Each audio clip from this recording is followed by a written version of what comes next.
Hello friends, my name is Steve and this is Steve Talks Books and Stuff. First of all, thank you for coming by. This is my weekly update where I tell you about what I've been reading, what I'm going to read, fun stuff that's going on the channel, and also it's a chance for me to hear from you, what you have planned for the week, what you have going on, what you're going to be reading, what you read last week, how did you like it, did you not like it. Love to hear all about what your week has been like too, and I like to interact. For those of you who are new here, I typically read horror and dark fantasy, but I read a little bit of everything. It just depends on my mood. But lately it's been a lot of horror and dark fantasy. Last week I spoke to Thomas J. Devins. He's the author of Stone and Shield and Split Paths. And during our live stream he announced that he'll be giving away a copy of the audiobook for Stone and Shield. So the way to enter the giveaway was to make a comment on the video, and we are going to give away a copy of the audiobook. So let's announce the winner of the giveaway right now. And this is actually a really easy giveaway because when Thomas and I spoke a couple of weeks ago, he said, well, we're going to have more than one winner. So let's see how many people enter. And we had 6 entries in the giveaway, which were Shelf-Centered, Ben from Literature and Lo-Fi, Jason from Jason's Weird Reads, Andrew from Andrew's Risley Reads, Dark Portents, and Mike. Mike, I'm sorry, I don't want to mispronounce your last name, but all of you entered, and all of you are going to win a copy of the audiobook. For the 6 of you who entered and who won, we will be in touch to hand out the codes and to get you started on the audiobook. I'm really looking forward to reading that book. Thomas and I have been talking about getting together later in December to discuss the book, so if you're interested in joining us for that discussion, that's going to be happening next month sometime. We don't have dates picked out just yet, but it's definitely in the plans, so that's always an option. If you listen to the audiobook and want to come and chat, let us know. So it was a really busy reading week, and when I say a busy reading week is because I had a lot of other stuff going on, especially the holidays and things. It's hard to catch up with all the reading plans. This week I did finish a couple of books. I finished 11/22/63, and that thing is a monster. It is really good though. I really did enjoy it. It's probably my favorite Stephen King book that I've read so far, and I'll discuss more in detail in the video review for that book, but I really enjoyed it quite a bit, and we did have a spoiler-filled live discussion for it with Jeff Lane and Stacy's All Booked. So if you're interested in watching that, hop on over and jump onto that.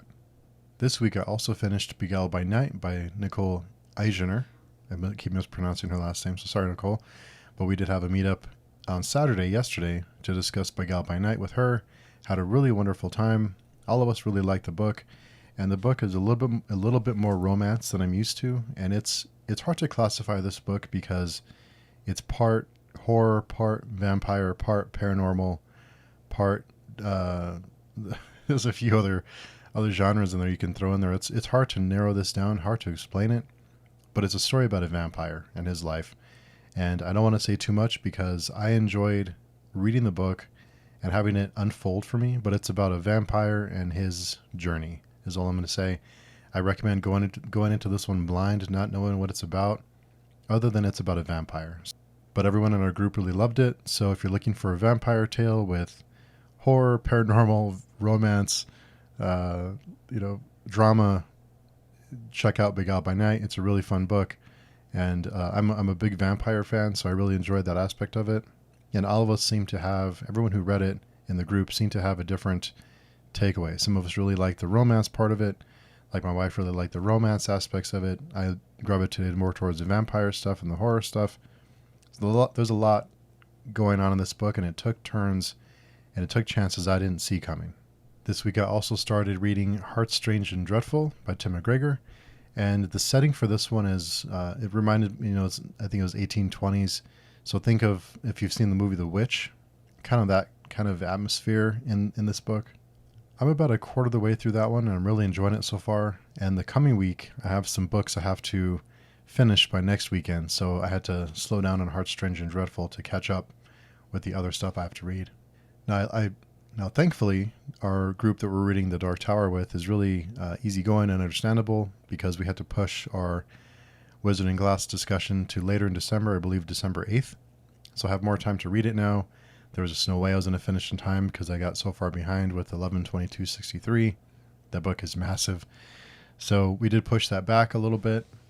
But next weekend, we are discussing Dead Mountain. It's our book of the month for November for our book club. So we're going over into December a little bit for that one, just because we have so many things going on. Also, I'm going to be starting Sleepwalking. That's going to be for our Nightmare Land group that we're reading the series together. We're meeting with Daniel Barnett every other Saturday to discuss that. And I did receive the copies of Lily this last week, so I will be sending those books out to all the people in the group. And I have, I think, everyone's address. Also, this week I'm reading Hunger for Death, and that's an arc from Joshua Marcelo. That book is going to be published on November 30th, and I have more on that here in a minute. So it's a short story collection. So I'm reading that one to prepare for the 30th because we have something really fun happening. And also I hope to start Wizard and Glass sometime this week, at least to start chipping away at it. So it was a really busy week on the channel. I didn't realize how busy until I took a step back and looked at the calendar and realized how many things I have planned. But it worked out okay. It's just been really busy. So this last week, we did have our 11/22/63 discussion. The first 10 minutes are spoiler free, but then we get into spoilers. So just a heads up on that. If you haven't read that book, I would probably avoid it just so you don't get spoiled on anything. Also, this last week, my conversation with Joseph Carroll, the author Joseph Carroll from More Than a Vampire, was posted on YouTube, and that was a lot of fun. We talked for a very long time, and his phone battery started getting low. We had to stop. He was about to, his battery was about to die, so we had to slow down, but we talked a bunch of different topics. Writing, movies, how he writes his books with his phone. I mean, just we covered a ton of topics, and we could have talked for a lot longer. Also this week I had a conversation with author Tim McGregor, the author of Heart Strange and Dreadful, which I started last week. And that's another really just easygoing conversation. Just the time just gets away from me in a lot of these because you just start talking and it's just like you're talking with a friend about certain topics. And we talked about books and horror and movies and music and I mean just a range of topics. It's a long conversation, and all those are available on the podcast if you prefer to listen. So those are available to listen because I know not everyone can sit in front of YouTube and watch a long video like that. Also on Friday, I have a conversation with booktuber Jason's Weird Reads. He's a channel that I watched before I started my channel, and he's one of the people that I watched that I thought, well, maybe I can find an audience and maybe I can start, because my personality isn't really over the top and enthusiastic, and that's just not me. So I always wondered if I can find an audience and people who I can connect with. If that wasn't just, that's just not what I do. So watching people like Jason or Mike from Mike's Book Reviews really gave me the confidence to just give it a shot and just see what happens. So it was weird to talk to Jason because, I'd been watching it for so long, and then I'm here talking to him. But we talked for about a little over an hour about keto and weight loss and reviews and arcs and interviews. I mean, we talked about a ton of different things. And everyone who came by in the chat, thanks for coming by and interacting. It's always a lot more fun when people come by and interact in the chat. So thanks to all of you who came by to say hello. Also, yesterday we had our Beguiled by Night discussion with Nicole Eisener. So we talked about Beguiled by Night, about vampires, had some other questions pop up, and it was really fun to hear her thoughts, kind of what happened behind the scenes in a book like this, because there's so many different things to talk about, and it's hard to not spoil things in a book like this when you discuss the book. So the first few minutes are spoiler free, but then we get into spoilers, and there is a tag on the bottom that lets you know when we do get into spoilers. But if you haven't read it, then don't go too far. Don't spoil yourself on it if you plan to read the book, because there's a lot of fun surprises. So the coming week won't be as busy on the channel, but still pretty busy. So on November 30th, on Tuesday, it's the release date for Hunger for Death by Joshua Marcelo. So we wanted to do something special for him to celebrate the book being released, talk about the collection, just kind of chit chat with Joshua, and of course interact with all of you. So I'll be joined by Nikki from Dark Between Pages, Voices from the Mausoleum, and Maza Booktuber. So we're going to join up with Joshua that day at 7 o'clock p.m. Eastern, talk about the book, about the stories in it, just kind of a fun thing to do for Joshua to celebrate his book being published. Also mentioned Dead Mountain. We're discussing Dead Mountain next Sunday at 11 a.m. Eastern Time. We may push that one back. I'm not sure if that's actually going to happen just because we have so many things going on. But that's the plan, is to discuss Dead Mountain on that day and to chat about it. And then at 1 p.m. Eastern Time, we will be discussing the movie Possessor. And we're going to be joined with my friend Yulene from Yulene Reads. And of course, anyone else who wants to join us, you are always welcome to join. So recently, my wife and I were rewatching Sons of Anarchy, and I had some thoughts on it because I remember watching it when it first was airing. I think we caught it in the first couple of seasons, so we watched it from maybe season 3 on as it was being released on, live on TV. And so we went back and rewatched it, and it struck me how much I disliked it on the second time watching it. I think the first time you watch something, you see it, you're experiencing it. And then the second time you watch it, you're more carefully pick things out, and you can see things you didn't see the first time you watched it. And I just think one of the things that really bothered me with the series is all the montages. The musical montages just didn't fit. I mean, it's a really intense scene, and then there's like a car chase, and there's this like blaring music in your ears that just, it's like, what? Why is this here? And someone had to stop. I think his name's Kurt Sutter. I believe he's the writer, director, producer. Someone had to go to him and say, dude, calm down with the montages. That's enough. Stop. Someone had to do this to stop him from this madness, because it's like the montages drove me crazy. And the some of the acting, before what I thought was okay, it really started to bother me. And I hate trashing on Charlie Hunnam because I think he's really great. I think he can act. I think he's good in a lot of other movies, like The Lost City of Z, and he's really good in The Gentleman. I forgot the movie name, but he has chops. But I just think I don't know, his accent came out sometimes, and I don't know, it's something about it just didn't fit. And the story, some of the storylines really bothered me. Like, this just didn't make any sense. So I'm not trying to trash on Sons of Anarchy. I still think it's fine, but I didn't like it as much the second time I watched it than the first time. So what do you think about Sons of Anarchy? Have you seen it at all? Have you watched it more than once? If you have seen it, let me know what your thoughts are on the series, because I know a lot of people love it, and I really liked it when I first saw it. But like I said, the second time, I started picking out things that just bothered me. So let me know down below. And also, I won't spoil the ending, but the ending has always bothered me. The last season has always bothered me, and it was just as bad on the second go around.